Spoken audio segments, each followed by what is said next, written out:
حضرات صحابہ اکرام علیہ مردوان کا انداز، جس کے پاس جو ہے اس سے حسد نہیں، اور جس کے پاس نہیں ہے یا اپنے کو بھی ضرورت ہے اثار کر دیتے۔ وَيُؤْثِرُونَ عَلَىٰ أَنفُسِهِمْ وَلَوْ كَانَ بِهِمْ خَصَاصَةٌ، وہ اثار کر کے انہیں دے دیتے ہیں۔ یہ صحابہ کا ایسا بے مثل اور بے مثال ایک طرح کا اثار ہے۔ ایک مرتبہ ایسا ہوا کہ انصار نے بارگاہ رسالت میں عرض کی، یا رسول اللہ صلی اللہ علیہ وسلم، آپ ہمارے اور مہاجرین کے درمیان کھجوریں تقسیم کر دیں۔ اچھا، کھجوریں تو مدینہ منورہ میں انصار نے خود ہی باغات لگائے تھے، درخت لگائے تھے، کھجوریں آئیں، تو وہ انصار کی محنت تھی۔ انہوں نے کہا ہمیں آپ تقسیم کر دیں، تو آپ صلی اللہ علیہ وسلم نے منع فرمایا۔ اچھا، پھر انصار نے انہیں اپنے کاروبار میں ایسا شریک کر لیا کہ تم ہمارے ساتھ شریک ہو جاؤ، تمہاری محنت ہوگی اور یہ پھل ہم آدھا آدھا کریں گے۔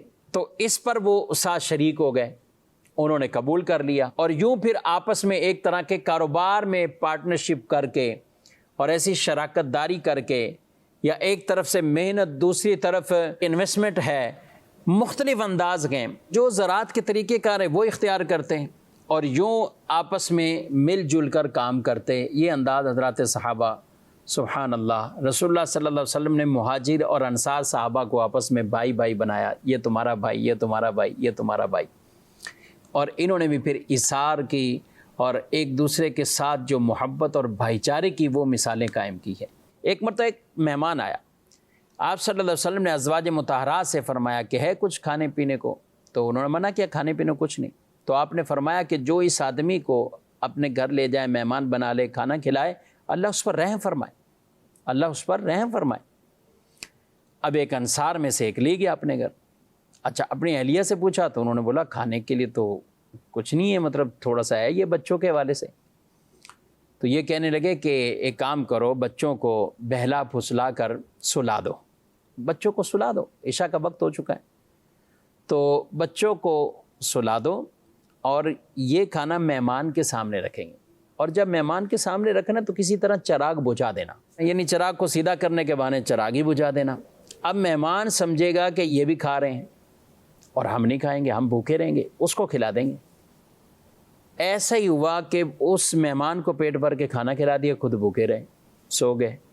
صبح رسول اللہ صلی اللہ علیہ وسلم کی بارگاہ میں یہ حاضر ہوتے ہیں، تو یہ آیت مبارکہ بھی اللہ نے نازل فرما دی، وَيُؤْثِرُونَ عَلَىٰ أَنفُسِهِمْ وَلَوْ كَانَ بِهِمْ خَصَاصَةٌ، کہ وہ اپنی جانوں پر، اپنے آپ پر دوسروں کو ترجیح دیتے ہیں اگرچہ انہیں حاجت ہوتی، خود نہ کھایا دوسروں کو کھلا دیا۔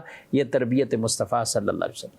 اور اثار کہتے ہی اسے ہیں کہ جب آدمی کو ضرورت خود بھی ہو، بات کہتا ہے بہت کچھ ہے، یہ صدقہ کر دیا، وہ کر دیا، کھانا تھا خود کھا لیا، بچا ہے تو صدقہ کر دیا، ٹھیک ہے، لیکن ایک ہے کہ جب خود بھی ضرورت ہو، کھانے کی حاجت بھی ہے، سب کچھ ہے، اور اپنے اوپر دوسرے کو ترجیح دے کر کسی اور مسلمان بھائی کو کھلا دیا، یہ اثار کہلاتا ہے۔ یہ اثار اور یہ صحابہ کی مثالیں آپ کے سامنے۔